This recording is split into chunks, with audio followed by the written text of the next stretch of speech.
जम्मू कश्मीर से अनुच्छेद 370 हटाए जाने के आज 2 साल पूरे हो रहे हैं और धीरे धीरे जम्मू कश्मीर बदलाव की ओर कितनी तेजी के साथ बढ़ रहा है, इस खास रिपोर्ट पर नजर।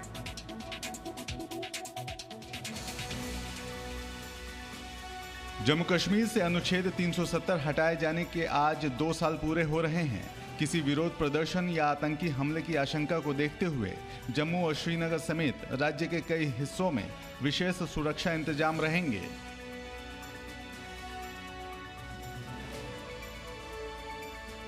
वहीं केंद्रीय गृह राज्य मंत्री नित्यानंद राय ने आज संसद को बताया, जम्मू कश्मीर में 3 साल में 400 मुठभेड़ हुई हैं।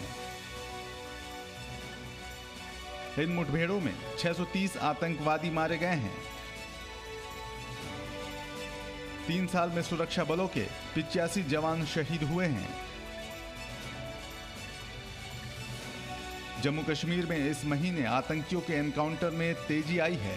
कई आतंकी कमांडर मार गिराए जा चुके हैं।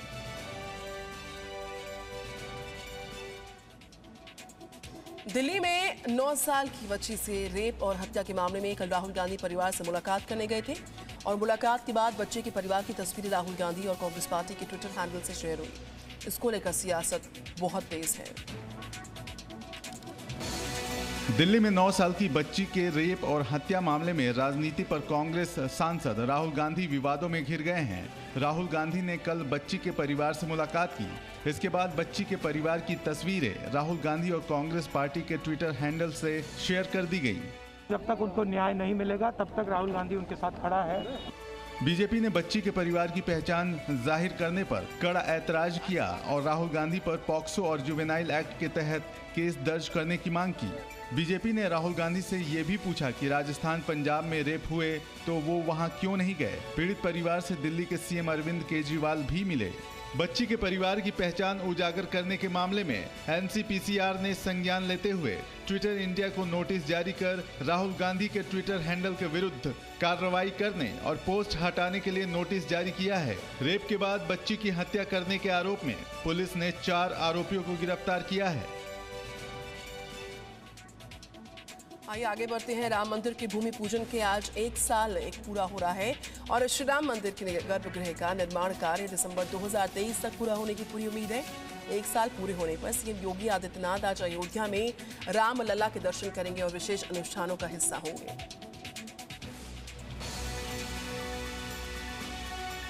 अयोध्या में श्री राम मंदिर के गर्भगृह का निर्माण दिसंबर 2023 तक पूरा हो जाने की उम्मीद है। श्री राम जन्मभूमि ट्रस्ट के महासचिव चंपत राय ने इसके संकेत दिए हैं। सूत्रों के मुताबिक अयोध्या में राम मंदिर के गर्भगृह का निर्माण अप्रैल 2022 में शुरू होगा। गर्भगृह का निर्माण दिसंबर 2023 तक पूरा होने की उम्मीद है। श्री राम मंदिर परिसर वर्ष 2025 तक पूरा होने की उम्मीद है। श्री राम मंदिर की नींव का काम 60% पूरा हो चुका है। राम मंदिर के भूमि पूजन का आज 1 साल पूरा हो गया है। सीएम योगी आदित्यनाथ आज अयोध्या में रामलला के दर्शन करेंगे और विशेष अनुष्ठानों में हिस्सा लेंगे। मुख्यमंत्री योगी आदित्यनाथ राम मंदिर निर्माण की तैयारी भी देखेंगे। प्रधानमंत्री नरेंद्र मोदी ने राम मंदिर निर्माण की आधारशिला 5 अगस्त 2020 को रखी थी। तो वहीं आगे बढ़ते हैं, आपको बताएं समाजवादी पार्टी भी सत्ता की मंजिल तक पहुंचने की रणनीति बनाने में जुटी है। एसपी के लिए 5 अगस्त यानी कि आज का दिन बहुत अहम है। आज अखिलेश यादव साइकिल यात्रा का आगाज करेंगे और बलिया में समाजवादी पार्टी ब्राह्मण सम्मेलन की शुरुआत भी की जाएगी। 5 साल बाद उत्तर प्रदेश में समाजवादी पार्टी की साइकिल को सत्ता की सड़क नसीब हो, इसके लिए अखिलेश यादव पूरा जोर लगा रहे हैं। रथ यात्रा से लेकर साइकिल के सफर तक हर दांव आजमाया जा रहा है। जुलाई में उन्नाव में अखिलेश यादव ने समाजवादी पार्टी के क्रांति रथ पर सवार होकर चुनावी अभियान का आगाज किया और आज समाजवादी पार्टी 2 बड़े कार्यक्रम करने जा रही है। सबसे पहले समाजवादी पार्टी साइकिल यात्रा की शुरुआत करेगी और फिर ब्राह्मण वोटरों को साधने के लिए बलिया से ब्राह्मण सम्मेलन की शुरुआत भी करेगी। लखनऊ में समाजवादी पार्टी प्रमुख अखिलेश यादव साइकिल यात्रा की अगुवाई करेंगे। समाजवादी पार्टी की ये साइकिल यात्रा लगभग 6.5 किलोमीटर की होगी, जो जनेश्वर मिश्र पार्क में से शुरू होगी। अखिलेश यादव की ये साइकिल यात्रा महंगाई, कृषि कानूनों के खिलाफ, बेरोजगारी, आरक्षण, अपराध, भ्रष्टाचार और आजम खान की रिहाई जैसे मुद्दों पर है। राज्यसभा में हंगामा करने और तख्तियां लेकर वेल में जाने पर सभापति ने टीएमसी के 6 सांसदों को सदन की कार्रवाई से दिन भर के लिए सस्पेंड किया। पेगासस और कृषि कानूनों के मुद्दे पर विपक्षी दलों ने कल भी संसद में हंगामा किया। राज्यसभा में टीएमसी सांसद तख्तियां लेकर वेल में पहुंच गए। इस पर सभापति ने टीएमसी के 6 सांसदों को सदन की कार्यवाही से दिन भर के लिए सस्पेंड कर दिया। उद्दंडता और अराजकता की पराकाष्ठा कांग्रेस पार्टी और उनके कुछ और उनके साथियों द्वारा की जा रही है। संसद में सोते रहेंगे, चिल्लाते रहेंगे, हंगामा करते रहेंगे, हाहाकार करते रहेंगे और सड़क पे आकर के रोएंगे। विपक्ष ने लोकसभा में भी नारेबाजी की। 14 विपक्षी दलों ने एक संयुक्त बयान जारी किया, जिसमें आरोप लगाया कि सरकार खुद चर्चा से भागकर देश को गुमराह कर रही है। 13 साल 14 साल में देखा, ये सब पकड़ तो चलती ही रहे हाउस का इनसाइड में, नया वाला कुछ है ही नहीं। वो लोग दिखाया तो उसमें क्या अन्याय क्या मालूम नहीं होता है। हालांकि विपक्ष के हंगामे के बीच सरकार लोकसभा और राज्यसभा में एक बिल पारित कराने में कामयाब रही। कृषि कानून को लेकर संसद की दोनों सदनों में हंगामा आपने देखा होगा, लेकिन कल कृषि कानून को लेकर संसद के बाहर कांग्रेस और अकाली दल की भिड़ंत हो गई। नेता ही भिड़ गए। ये नकली है, ये बिल पास करवाया इन्होंने कैबिनेट में। कृषि कानूनों को लेकर संसद के बाहर बुधवार को कांग्रेस और अकाली दल भीड़ पड़े। संसद के गेट नंबर 4 पर प्रदर्शन कर रही अकाली दल की सांसद हरसिमरत कौर पर कांग्रेस के रवनीत बिट्टू ने नाटक करने का आरोप लगाया। ਜਦੋਂ ਬਿੱਲ ਪਾਸ ਹੋਇਆ ਕੈਬਨਿਟ ਦੇ ਵਿੱਚ ਬੈਠੇ ਸੀ ਤੇ ਇੱਕ ਵਾਰ ਵੀ ਇਹਨਾਂ ਨੇ ਉਲਟ ਨਹੀਂ ਬੋਲਿਆ। कैबिनेट मंत्री होके इस्तीफा बिल पास होने के बाद घर जाके इस्तीफा दिया। ये रोज ड्रामा करते हैं। कैबिनेट के मंत्री थे जिस दिन ये बिल पास हुआ। जवाब में हरसिमरत ने आरोप लगाया कि बिल पास होते वक्त वॉकआउट करके तो कांग्रेस ने सरकार की मदद की।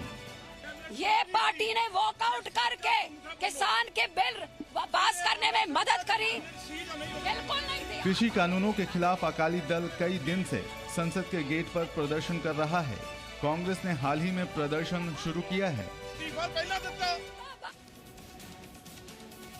आगे बढ़ते हैं। आप लगातार देख रहे हैं एक मिनट एक खबर। केरल की बात करें। केरल में बढ़ते कोविड केसेस को देखते हुए केरल की सरकार ने राज्य में पाबंदियों को बढ़ा दिया है। एक खास रिपोर्ट।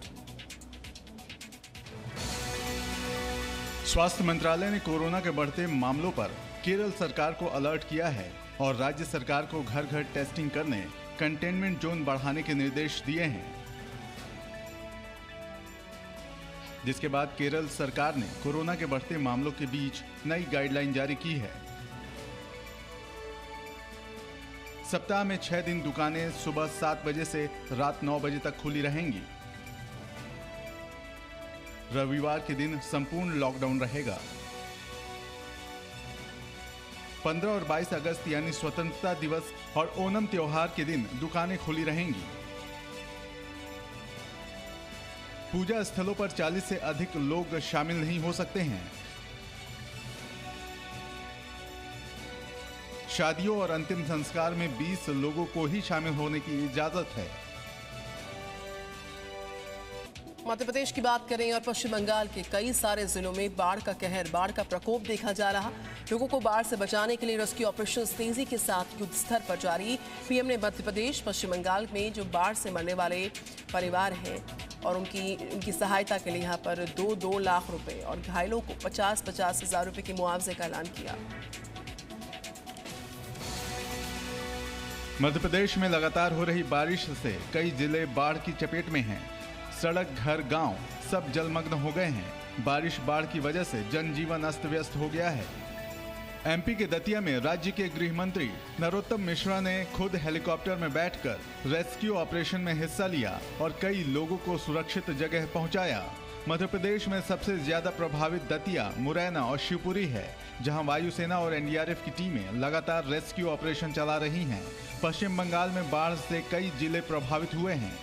मौसम खराब रहने की वजह से मुख्यमंत्री ममता बनर्जी बाढ़ प्रभावित इलाकों का हवाई सर्वेक्षण नहीं कर पाईं। ममता सड़क रास्ते से प्रभावित इलाकों में पहुंची और लोगों से बात की। प्रधानमंत्री ने मध्य प्रदेश और पश्चिम बंगाल में बाढ़ से मरने वालों के परिवार वालों को 2-2 लाख रुपए और घायलों को 50-50 हजार रुपए मुआवजे का ऐलान। मध्य प्रदेश में इन दिनों लगातार हो रही बरसात परेशानी का सबब साबित हो रही है।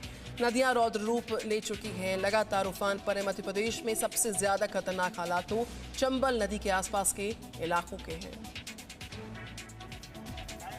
मध्य प्रदेश में पिछले कुछ दिनों से लगातार बारिश हो रही है और नदियां रौद्र रूप में बह रही हैं।